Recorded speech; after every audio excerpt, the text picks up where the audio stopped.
Selamat datang, saya Jeremy Gading Asiolan dengan NIM 20095111141 akan mempresentasikan tentang premedikasi dan anestesi untuk memenuhi tugas dari ilmu bedah umum veteriner dengan dosen pengampu Dr. Hewan Igusti Ngurah Sudisma MSI.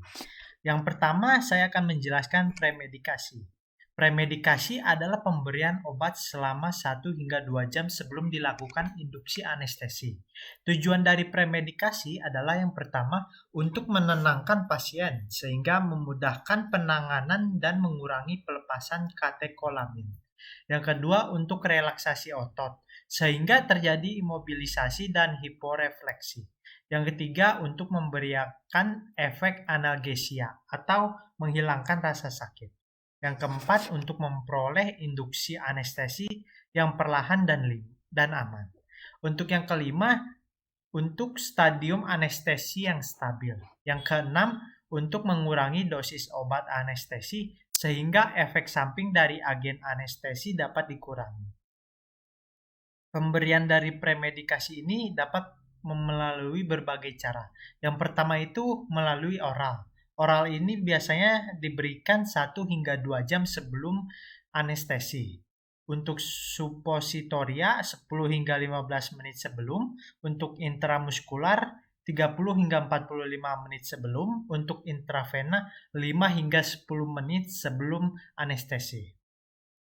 Untuk golongan-golongan yang biasa digunakan untuk hewan, yang pertama adalah golongan tranquilizer, yaitu acepromazin, diazepam, midazolam, silazin, medetomidin, dan untuk golongan narkotik ada morfin, oksimorfon, dan meperidin.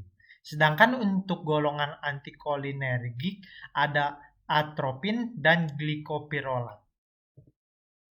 Ini adalah rekomendasi obat-obat paramedication untuk hewan-hewan kecil seperti ferret, rabbit, rat, mouse, garbil, hamster, guinea pig, cincilla. Selanjutnya ada anestesi.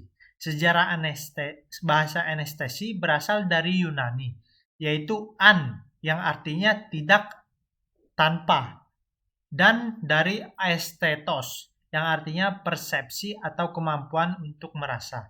Jadi anestesia adalah sesuatu keadaan hilangnya rasa atau sensasi tanpa atau disertai dengan hilangnya kesadaran. Tujuan anestesi ini adalah membuat agar pasien tidak merasakan terhadap rasa sakit dan atau tidak sanggup bergerak. Selanjutnya, anestesi ini memiliki 3 golongan. Yang pertama, golongan lokal. Lokal ini adalah substansi yang dapat menghilangkan rasa sakit secara lokal dengan cara penghambatan impuls saraf perifer secara reversibel tanpa disertai dengan hilangnya kesadaran. Untuk golongan regional, ini adalah substansi yang dapat menghilangkan rasa sakit pada suatu daerah atau regio tertentu secara reversibel tanpa disertai hilangnya kesadaran.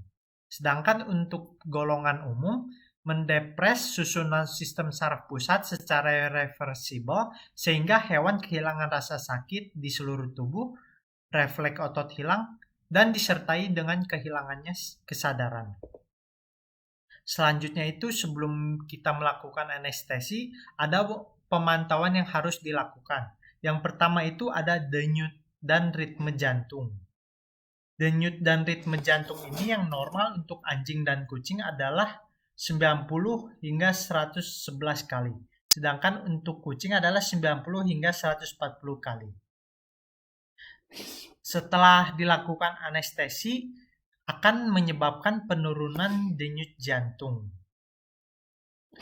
Yang kedua ada frekuensi, ritme, dan keadaan respirasi. Untuk respirasi normal, anjing dan kucing adalah 20 hingga 30 kali per menit. Setelah mengalami anestesi,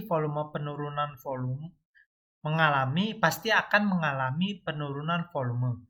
Tidak karena kemampuan otot disebabkan oleh kemampuan otot interkostae menurun. Tetapi pada periode induksi umumnya menyebabkan peningkatan respirasi. Yang ketiga untuk pulsus. Pulsus ini harus sama dengan jantung atau sebanding.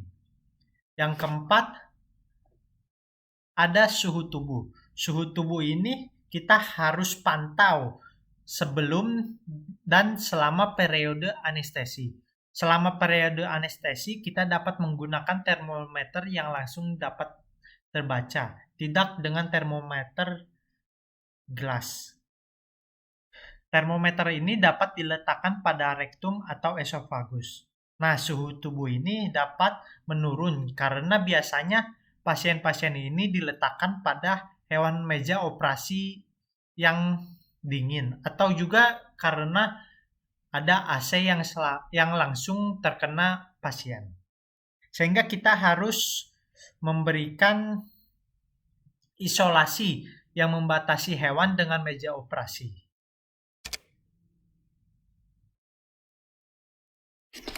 Selanjutnya itu ada warna membran mukosa. Ya, yang normal ini berwarna kemerahan atau pink. Yang ke-6 ada waktu pengisian kapiler. CRT yang normal itu 1 hingga 2 detik. Untuk ukuran pupil dan respon terhadap cahaya. Untuk pemantauan ukuran pupil dan respon terhadap cahaya, kita dapat mengetesnya dengan refleks mata terhadap cahaya. Jika pupil akan merespon dengan kontraksi sehingga diameternya akan lebih kecil. Itu apabila mata diberikan cahaya.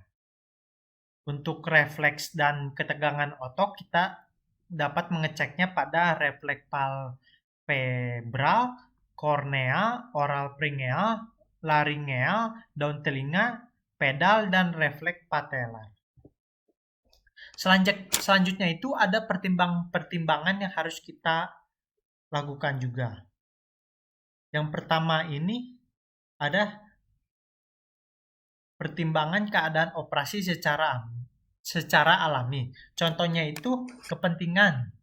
Apa itu kepentingan? Seperti kepentingan operasi besar atau kepentingan operasi kecil. Dan juga ada letak atau daerah yang akan dioperasi dan waktu atau lama periode operasi yang akan dilakukan. Yang kedua adalah pertimbangan khusus seperti penggunaan anestesi pada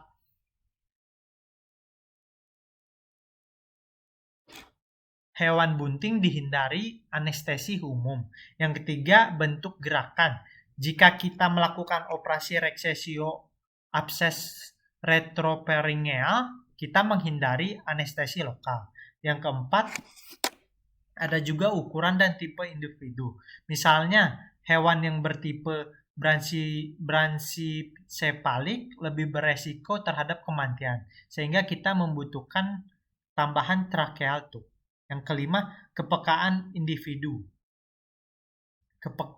Seperti penggunaan barbiturat pada kuda akan menyebabkan eksitasi. Yang keenam ini faktor lain. Faktor lain ini yang menyebabkan meningkatnya kepekaan terhadap efek toksik dan anestetikum seperti puasa, status kesehatan, sejarah keracunan, penyakit khusus, dan penyakit khusus. Yang ketujuh ini ada persiapan hewan seperti selective surgery atau emergency surgery. Yang kedelapan ada tipe operasi. Tipe operasi ini seperti jika kita mengoperasi pada mulut, tidak mungkin kita menggunakan anestetikum per inhalasi. Atau juga kita ingin melakukan operasi sesar, karena operasi sesar ini membutuhkan waktu yang agak lama dan juga diperlukan keselamatan bagi fetus di dalamnya, maka dipilihlah anestesi yang memiliki sifat penekanan terhadap sistem kardiopulmonari yang paling ringan. Untuk yang kesembilan, kita ada perkiraan lamanya operasi. Jika kita memerlukan penambahan pemberian anestetikum, maka menggunakan anestetikum per inhalasi atau ketamin, tilatamin, atau juga altasin. Yang ke-10 ini ada spesies hewan, seperti pada ruminansia. Kenapa? Karena ruminansia ini memiliki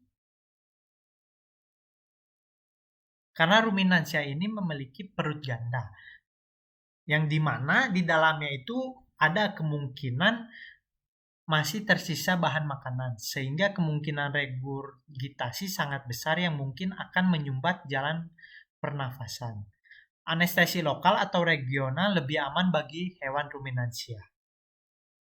Ada juga untuk hewan gemuk, seperti babi. Kita ini harus hati-hati dalam mempertimbangkan dosisnya. Sedangkan untuk aves ini tidak memiliki diafragma, tetapi memiliki kantong udara. Maka anestesi inhalasi menjadi pilihan dalam menggunakan helal tone. Sekian presentasi dari saya. Terima kasih, maaf jika ada salah kata.